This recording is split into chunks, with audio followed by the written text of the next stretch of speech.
জামাই ষষ্ঠীর দিন স্ত্রীর সঙ্গে ডিভোর্স করে অপর এক পুরুষের সঙ্গে নিজের স্ত্রীকে বিয়ে দিতে উদ্যোগী হলেন স্বামী।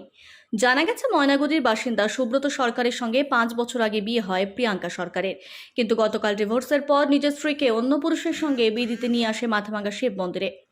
জোর করে স্বামী তার স্ত্রীকে অন্য পুরুষের সঙ্গে বিয়ে দিতে গেলে কান্নায় ভেঙে পড়েন স্ত্রী। আর তা দেখেই মন্দির চত্বরে ভিড় জমায় এলাকার ব্যবসায়ীরা।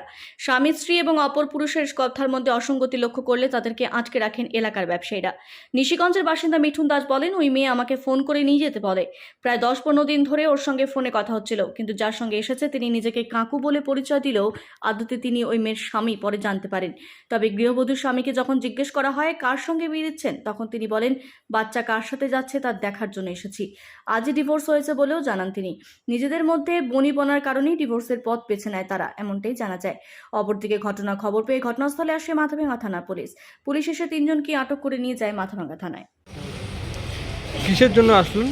আমাকে বললো যে আমাকে এসে নিয়ে যাও। এখন কি বলছে মেয়েটা? মেয়েটা তো কান্না করছে। এখন মেয়েরা তো কিছু করছে না, আমাকে আপনার বাড়ি কোথায়? আমার বাড়ি নিশিগঞ্জ। কতদিন ধরে মেয়েটার সঙ্গে কথা? 15 দিন। 15 দিন। কেন আসলেন? ওই মেয়েটা আমাকে ফোন করে বললো আসার জন্য। আপনাকে ফোন করে বললো আসার জন্য। আসার জন্য? কিসের জন্য আসতে বলছে? ওই বিয়ে হবে। বিয়ে করবে, কিন্তু এখন যে না বলছে? এখন কী বলি সেটা তো আমি ভাবতে পারি না। আর মেয়েটার সঙ্গে যে আছে তিনি কে? কিন্তু বললো ওর কাকু হয়। কাকু হয়, কিন্তু ওনার স্বামী, আগের স্বামী। এখন তো আমি এখানে এসে বুঝতে পারলাম। কি নাম আপনার? আমার নাম মিঠুন দাস। মিঠুন দাস।